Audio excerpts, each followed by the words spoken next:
Radio অরার অনুষ্ঠানে আজকের পর্ব শুরু করছি একটি আধুনিক গান দিয়ে। গানটির কথা, সুর ও শিল্পী বিশ্বরূপ ভট্টাচার্য।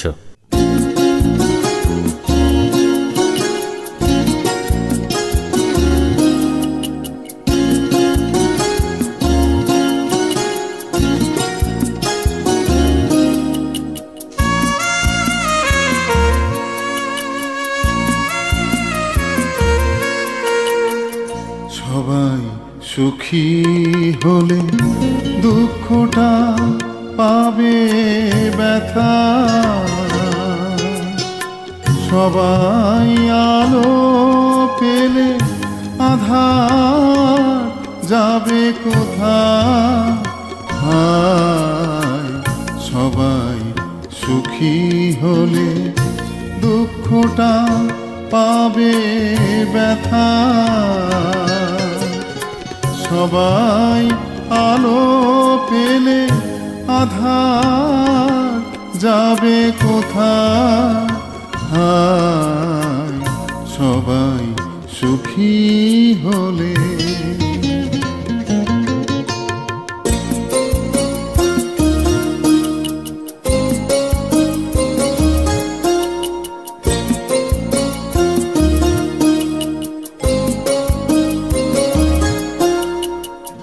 আনন্দ আছে, আছে ভালোবাসা, তার সাথে যন্ত্রণা আছে যাওয়া আসা।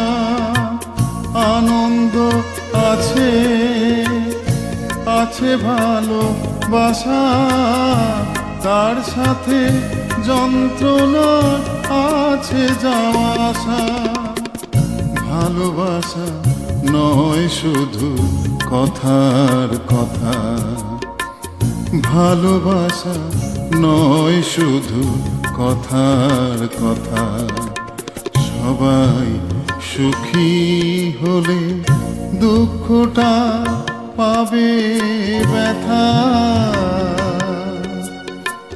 সবাই আলো পেলে আধার যাবে কোথায়। সবাই সুখী হলে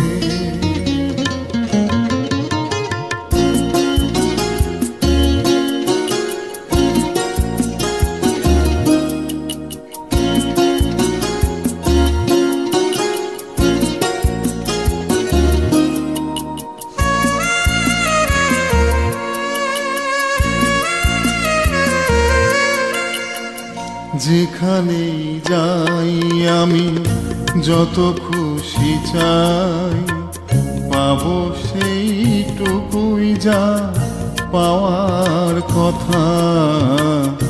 যেখানেই যাই আমি যত খুশি চাই, পাবো সেইটুকুই যা পাওয়ার কথা। যেখানেই যাই আমি যত খুশি চাই, জোয়ার ভাটা আছে, আছে মোহনা, প্লাবনে যাওয়া নদীর নয় কামনা। জোয়ার ভাটা আছে, আছে মোহনা, প্লাবনে যাওয়া নদীর নয় কামনা। নদীর কথা সে তো জীবনের কথা, নদীর কথা সে তো জীবনের কথা। সবাই সুখী হলে দুঃখটা পাবে ব্যথা,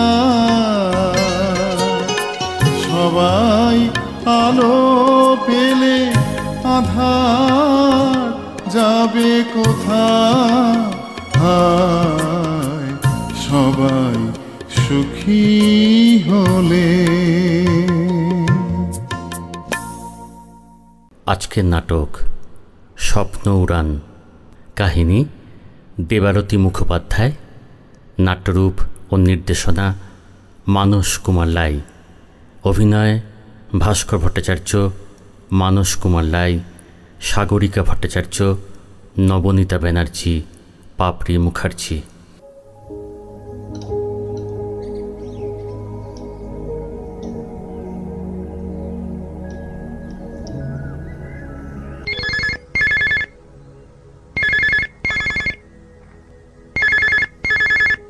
হ্যালো, পারমিতা বলছি। কি রে, পাকা গৃহিণীর মতো দুপুরবেলা ভাত ঘুম দিচ্ছিস? ভালোই আছিস? কে? আরতি?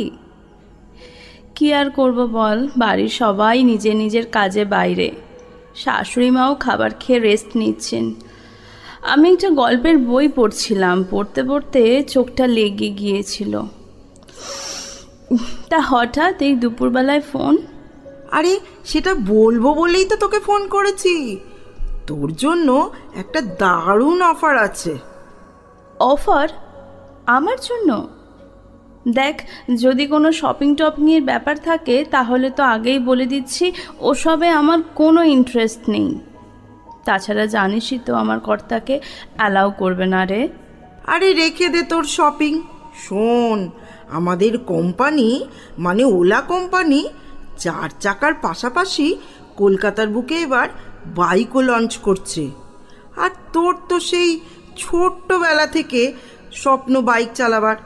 বিয়ের আগে তোর পিস্তুত ভাই তপেনের কাছে শিখেও তো ছিলিস। আরেকবার ঝালিয়ে নিয়ে অ্যাপ্লাই করে দে, নেশা আর পেশা দুটোই হয়ে যাবে। তুই কি পাগল হলি নাকি? ওসব স্বপ্ন কবেই সংসারের আগুনে সহা হয়ে গেছে। আর তাছাড়া এই বয়সে কি আর ওসব মানায়? দেখ পারো, তুই আর আমি ছোটবেলার বন্ধু, স্কুল কলেজ সব একসাথে করেছি। আমার মতো বোধ হয় আর কেউ তোকে চেনে না। তোর স্বপ্ন মরে গেছে এ কথা আমাকে বিশ্বাস করতে হবে? এই এই তোর মনে আছে কলেজ থেকে সবাই মিলে আমরা একবার শোলে দেখতে গেছিলাম? অমিতাভ আর ধর্মেন্দ্র সেই বাইকে চড়ে ইয়ে দোস্তি হাম নেহি তোড়েঙ্গে গানটা দেখতে দেখতে তুই বলেছিলিস একদিন তুইও বাইক চালিয়ে ঘুরে বেড়াবি। না না, সেই স্বপ্ন তো শেষ হতে পারে না। তুই কেন নিজেকে তার সাথে আমাকেও মিথ্যে ভোলাচ্ছিস? তুই তো জানিস ইন্দ্রনীল একটু কনজারভেটিভ। ব্যাপারটা কিভাবে নেবে জানি না, তাই বলছিলাম কি দরকার ঝামেলা বাড়ানোর, এই তো বেশ আছি। আসলে সংসারে সবার ইচ্ছেগুলোকে মান্যতা দিতে দিতে কখন যেন নিজের ইচ্ছেগুলো শেষ হয়ে যায়। আর এখন তো ছেলে মেয়েরাও বড় হয়ে গেল। আর ঋদ্ধি এই কমাস হলো একটা বড় কোম্পানিতে জয়েন করেছে, আর রিয়ার ডাক্তারির ফাইনাল ইয়ার। এখন ওদের স্বপ্নগুলোই আমার স্বপ্ন। আরে বাবা, আমিও তো সেটাই বলছি। ছেলে মেয়েরা বড় হয়ে গেছে, এখনো তো আর তোর স্বপ্ন পূরণ করতে কোনো পিছুটান নেই। এই যে তুই দুপুরবেলা পড়ে পড়ে ঘুমোচ্ছিস, তোর মতো মানুষের কাছে এটা সময়ের অপচয় নয়? তোর কত সম্ভাবনা ছিল, কত ভালো গ্রাফিক্স ডিজাইন করতিস। আর্ট কলেজ থেকে পাশ করে অত বড় পাবলিকেশন হাউসের গ্রাফিক্স ডিজাইনের অত ভালো চাকরিটা হেলায় ছেড়ে দিলি। কি না ছেলে মেয়ে মানুষ করতে হবে, বাচ্চাদের দেখাশোনার অসুবিধা হবে, আর এখন বলছিস সব স্বপ্ন শেষ হয়ে গেছে। আরে বাবা, চিরকাল তো অন্যের জন্য বাঁচলি, একবার অন্তত নিজের জন্য বেঁচে দেখ। হয়তো তুই ঠিক বলছিস, কিন্তু তবু কেমন যেন লাগছে। আসলে আসলে এতদিন পরে না আর ভিতর থেকে সেই শক্তিটা পাচ্ছি না রে। ঠিক আছে, তবু তুই যখন এত করে বলছিস, আজকে সন্ধেবেলায় সবাই ফিরুক, আমি কথাটা বলবো, তারপর দেখি কি হয়। এই শোন, আচ্ছা এখন রাখি, জানিস মায়ের ওষুধ খাওয়ানোর সময় হয়ে গেছে। আচ্ছা আচ্ছা ঠিক আছে, আমি কিন্তু তোর পজিটিভ আনসারের অপেক্ষায় রইলাম। বাই। তোমাকে তোমাকে একটা কথা বলার ছিল। বলো। আসলে আমার একটা স্বপ্ন পূরণ তোমাকে করে দিতে হবে। স্বপ্ন পূরণ? বাহ, কথাটা তো বেশ ভালো। তা কোন স্বপ্ন পূরণ হতে তোমার বাকি আছে? আমি আমি বাইক চালানো শিখবো। হ্যাঁ, দেখো পারমিতা, ডিনার টেবিলে এই ধরনের রসিকতা আমি কিন্তু একদম পছন্দ করি না। আমি রসিকতা করছি না। আজ আরতি ফোন করেছিল, আর এটা আমার বহু দিনের স্বপ্ন। আরে, তোমার কি মাথা খারাপ হয়ে গেছে নাকি? লোকে শুনলে তো তোমার গায়ে ঢিল ছুটবেই। আমাদের বাড়ির সামনেও শান্তিধাম কথাটা মুছে দিয়ে পাগলা গারদ লিখে দিয়ে চলে যাবে। এতে মাথা খারাপের কি হলো বুঝতে পারছি না। আরে এখন তো অনেক মেয়েই বাইক চালায়। হ্যাঁ হ্যাঁ, চালায় চালায়, কিন্তু তারা মেয়ে, তোমার মতো বুড়ি মহিলা নয়। শিং ভেঙে বাছুরের দলে ঢুকতে তোমার লজ্জা করে না? বাড়িতে সারাদিন বসে বসে তো কোনো কাজ নেই, তাই যত সব আজগুবি চিন্তা তোমার মাথায় আসছে। কথাই বলে না, অলস মস্তিষ্ক শয়তানের কারখানা। দেখো দেখো, তুমি শুধু শুধু মাথা গরম করছো। এই সংসারের জন্য তো আমি কম কিছু করিনি, তবু আমার আমার একটা ইচ্ছা তুমি পূরণ করবে না? তাই রিদ্ধি, রিয়া, একবার ডাইনিং রুমে আয় তো। আরে ব্রেকিং নিউজটা শুনে যা। কি হলো বাবা, ডাকছো কেন? আরে শোনো, ওসব ব্রেকিং নিউজের নামে রাজনৈতিক নেতাদের কেচ্ছা আমার একদম সহ্য হয় না। আমার অফিসের দরকারি কাজ আছে।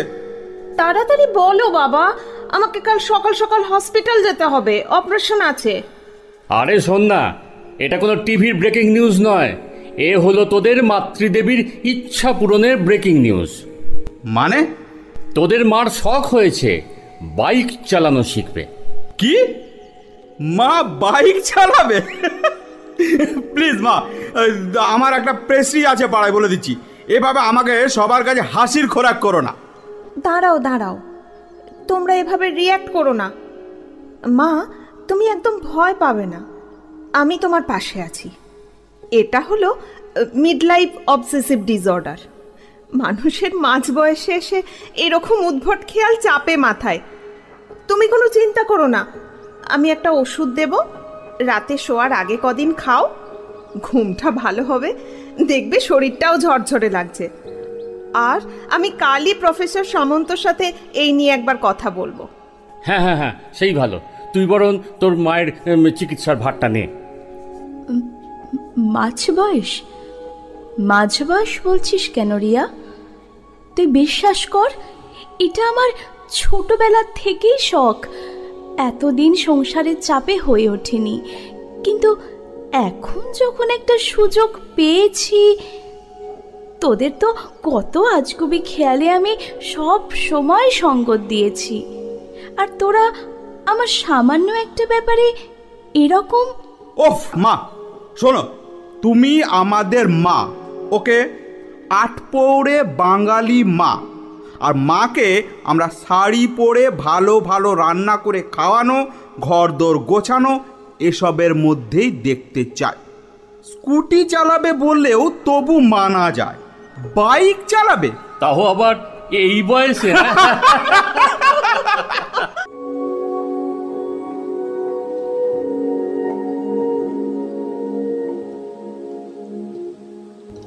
মা, তুমি এখনো ঘুমাওনি? প্রেশারের ওষুধটা খেয়েছো তো? তুই এদিকে আয় দেখি, মুখটা ওরকম শুকনো কেন? কি হয়েছে? কই কিছু না তো, ওই একটু ঠান্ডা লেগেছে মনে হয়।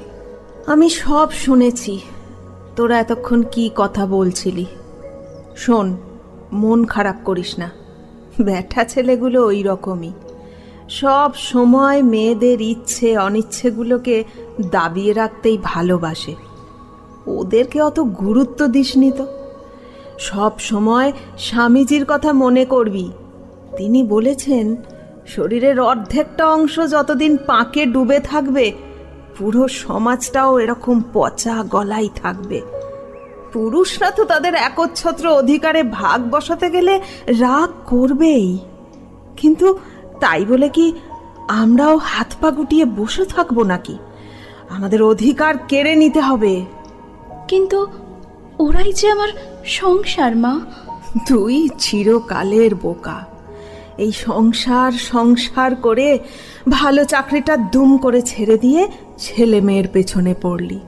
তখন তোকে কত করে বারণ করেছিলাম চাকরিটা না ছাড়তে, আর এখন দেখ উল্টে মাকেই এরকম করছে। আমার বাপু খুব ভালো লাগে, মেয়েরা বাইক চালাক, প্লেন চালাক, জাহাজ চালাক। তুই এক কাজ কর, দুপুরবেলা করে বেরিয়ে পড়ে প্র্যাকটিস কর আগে কিছুদিন। ওরা তো কেউ থাকে না, কেউ ফোন করলে আমি সামলে নেব। কিন্তু কিন্তু বা দুপুরবেলা তুমি তো বাড়িতে একা হয়ে যাবে, তোমার ওষুধ খাওয়ানোর থাকে। না না, আমি ওসব করব না। ওসব নিয়ে তোকে ভাবতে হবে না, এমন সুযোগ বারবার আসে না। আমি এখনো যথেষ্ট শক্ত আছি, আমি সব সামলে নেব। তুই দুক্কা দুক্কা বলে নেমে পড় দেখি।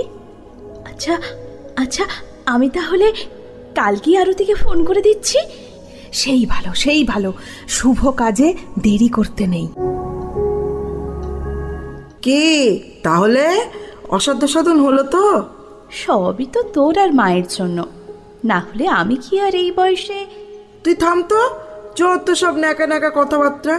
সত্যি বলছি পারো, এই 1 মাসে তুই যা করে দেখালি তার জন্য কিন্তু তোর একটা ট্রিট প্রাপ্য। আর সেই জন্যই আজ কিন্তু তোকে এই কফি শপে নিয়ে এসেছি। আজ সব খরচ আমার। হ্যাঁ, এবার বল তো কি খাবি? না না, আমি কিচ্ছু খাবো না, তুই শুধু কফি বল। দুপুরবেলায় বাড়ি থেকে খেয়েই বেরিয়েছি। আরে সে তো অনেকক্ষণ হজম হয়ে গেছে, এখন 4টে বাজে, তুই তো 5টাতে বাড়ি যাবি। আমি একটা করে স্যান্ডউইচ অর্ডার করছি। না বললে কি আর ছাড়বি? তবে তুই যাই বল, মোটর ট্রেনিং স্কুলে 1 মাস শিখে 2 হুইলার 4 হুইলার দুটোরই কমার্শিয়াল লাইসেন্স বার করা মুখের কথা নয়। সে তো তোরাই বললি, শুধু বাইকে ওলা পারমিট দেবে না, 4 হুইলারও চালাতে জানতে হবে। আরে বাবা, সেটা আমি বলিনি, ওটা কোম্পানি রুলের মধ্যে পড়ে, আর কোম্পানির রুল তো ফলো করতেই হবে। তবে এটা তো ভালোই হলো রে, একসাথে দুটোরই তো পারমিট পেয়ে গেলি। হ্যাঁ সেটা ঠিক, তবে মোটর ট্রেনিং স্কুলের পিন্টু বলে ছেলেটা, ও কিন্তু আমাকে খুবই সাহায্য করেছে। প্রথম প্রথম তো স্কুলের সবাই খুবই অবাক হয়েছিল, তারপর আমার উৎসাহ দেখে পিন্টুকে আলাদা ট্রেনার নিযুক্ত করেছিল। সেই জন্য এত তাড়াতাড়ি আমি লাইসেন্সটা হাতে পেলাম। হ্যাঁ রে, ভেহিকেল ডিপার্টমেন্টের ভাইবাতে তোকে কিছু জিজ্ঞাসা করেনি? করেনি আবার। ওখানে তো আমাকে দেখেই অফিসার বললেন, এই বয়সে কমার্শিয়াল লাইসেন্স কেন? আমিও সোজাভাবে বললাম, স্যার আমার বাইক চালাতে ভীষণ ভালো লাগে, গাড়ি চালাতেও। ওলা বাইক লঞ্চ করছে শিগগিরই, আমি ওলার হয়ে বাইক আর গাড়ি দুটোই চালাতে চাই। আচ্ছা, তো শুনে অফিসার কি বললেন?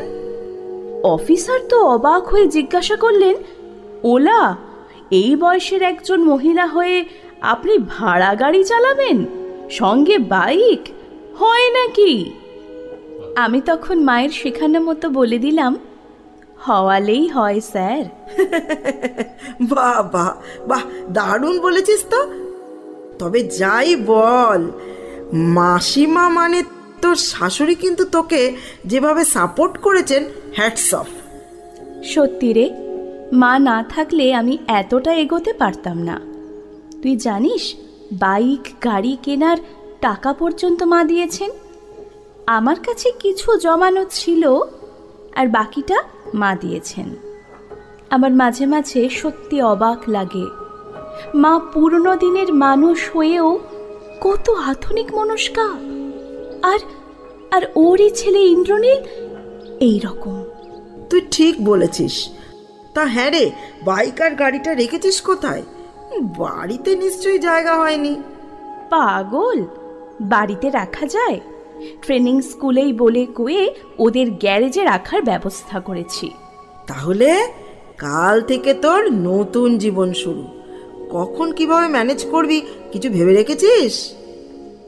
আমি ভেবেছি শুধু দুপুরবেলাটার কাস্টমার নেব, একদিন বাইক আর একদিন 4 চাকা, এইভাবে অল্টারনেট করে, তাও শুধু উইকডেজ, আর 5টার মধ্যেই বাড়ি। চল আজ ওঠা যাক, বাড়িতে আবার মা একা আছে। ওকে চল তাহলে, আমিও একবার অফিস হয়ে বাড়ি ফিরবো।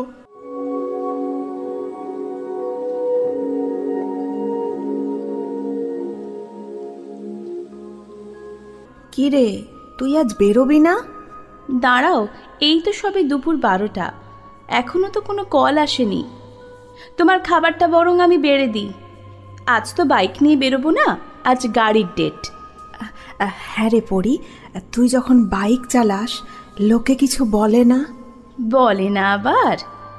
তবে জানো তো মা, আজ পর্যন্ত কেউ আমাকে খারাপ কিছু বলেনি। প্রথমে অবাক হয়েছে ঠিকই, তারপর কিন্তু আমাকে পজিটিভভাবেই গ্রহণ করেছে। সেদিন তো একটা মেয়ে যাদবপুর ইউনিভার্সিটিতে পড়ে, আমার সাথে সেলফি তুলে নিল। ওই দেখ, তোর ডাক এসেছে। যা যা, রেডি হয়ে শিগগির বেরো। মা মা আমি আসছি, তুমি কিন্তু খাবারটা সময় মতো খেয়ে নেবে। আর বিকেল 4টে নাগাদ মালতী আসবে, ওকে বলা আছে তোমার ওষুধ দিয়ে দেবে। মা আসছি। দুগ্গা দুগ্গা দুগ্গা দুগ্গা। এই যা, তাড়াহুড়োতে নিজের ফোনটাই নিতে ভুলে গেলাম।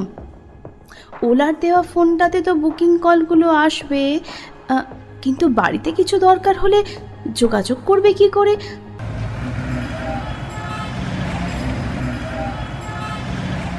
না, 4:30 বেজে গেছে, আজ অনেকগুলো কল হয়ে গেছে।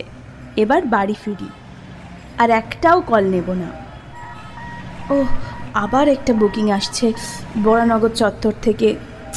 রেড সিগন্যাল দেওয়া মানে এমার্জেন্সি, কিন্তু এটা তো আমার পক্ষে নেওয়া সম্ভব নয়। লোকেশন দেখাচ্ছে বাড়ির কাছাকাছি, ওখানে গেলে তো লোকজনের সঙ্গে দেখা হয়ে যাবে। না না, বুকিংটা রিজেক্ট করে দিই। বুকিংটা বারবার আসছে।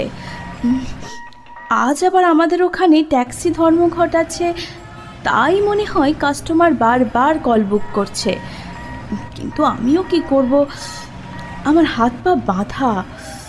বারবার রিজেক্ট করতে সত্যি খারাপ লাগছে। কার যে কি বিপদ হলো কে জানে। আবার ওলা থেকে ফোন করছে, দেখি কেন। হ্যালো ম্যাডাম, আপনার লোকেশনের একদম কাছাকাছি একজন পেশেন্ট আছে, বুঝলেন? আপনার রিজেকশন দেখে আমাদের বারবার ফোন করছেন। প্লিজ ওনাকে একটু হসপিটালে পৌঁছে দিন না, যদি সম্ভব হয়। ও ওকে ওকে, ঠিক আছে, আমি বুকিংটা নিয়ে নিচ্ছি। Thank you madam, thank you. যা হয় হবে, অসুস্থ মানুষ, আগে হসপিটালে তো পৌঁছে দিই, তারপর দেখা যাবে। একটু একটু তাড়াতাড়ি আসুন প্লিজ। জানেন তো আমার মা না খুব অসুস্থ হয়ে পড়েছেন, ইমিডিয়েটলি হসপিটালাইজড করতে হবে। এখানে দেখুন না, একটা গাড়ি পাচ্ছি না। কাইন্ডলি একটু তাড়াতাড়ি আসুন প্লিজ। এটা তো ইন্দ্রনীলের গলা না? তার মানে মা অসুস্থ? বেরোবার সময় তো ঠিকই ছিল, হঠাৎ কি হলো? ইন্দ্রনীলি বা অফিস থেকে কখন ফিরে এলো? আমি আর ভাবতেও পারছি না। যেভাবেই হোক আমাকে পৌঁছাতেই হবে।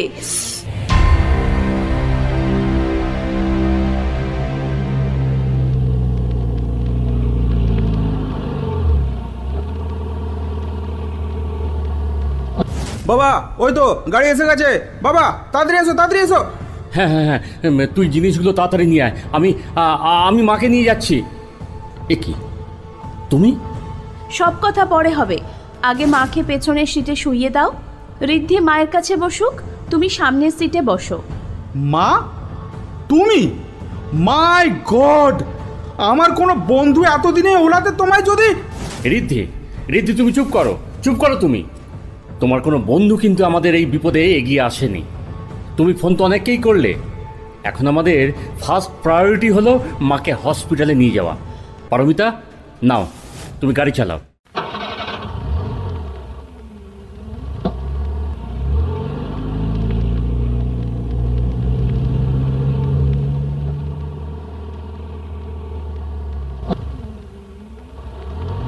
হসপিটাল এসে গেছে, তুমি রিসেপশনে গিয়ে ফর্মালিটিসগুলো দেখো, আমি মাকে নিয়ে যাচ্ছি। ঋদ্ধি একটা স্ট্রেচার নিয়ে এসো। নার্স, তাড়াতাড়ি পেশেন্টকে বেডে নিয়ে যান। আপনারা কাইন্ডলি একটু বাইরে অপেক্ষা করুন।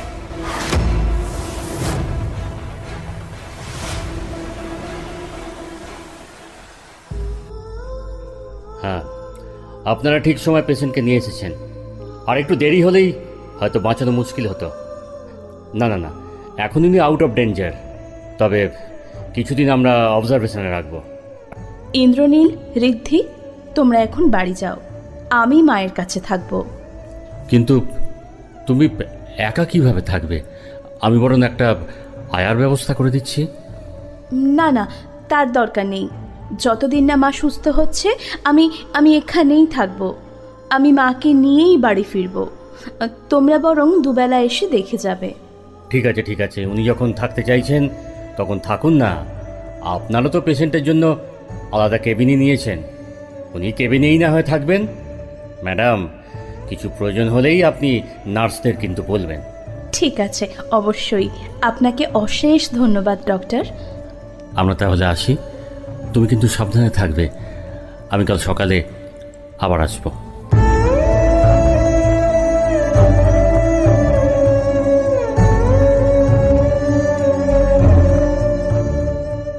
কি রে, মুখটা এমন শুকিয়ে গেছে কেন? কদিন কিছু মুখে দিসনি নাকি? মা, আমি সেদিন ছিলাম না, তোমার কত কি হয়ে যেতে পারতো বলো তো। আমি আমি আর কোনো দিন বেরোবো না তোমায় ছেড়ে। তুমি দেখো। ধুর মুখ পুরি, বেরোবি না কেন? এবার থেকে তো ভাবছি আমিই তোর বাইকটা ওই ওলা না কি বলে ওখান থেকে বুক করব। আমায় ওই ফোনের টেপা টিপিটা শিখিয়ে দিবি তো। তারপর তারপর তুই আর আমি মিলে এই পথ যদি না শেষ হয় গাইতে গাইতে চলে যাব অনেক দূর। তুই উত্তম বাবু আর আমি সুচিত্রা। কি রে, আমায় নিয়ে যাবি না? কেন নিয়ে যাব না? তুমি তুমি যেখানে যেতে চাইবে সেখানেই নিয়ে যাব। তুমি যে আমার মা, তোমার কোলেই তো আমি মাথা রাখি। শুধু তুমি কথা দাও, কথা দাও, আমাকে ছেড়ে তুমি কোথাও যাবে না, কোথাও না, কোথাও না। পাগলি মেয়ে আমার, পাগলি একটা।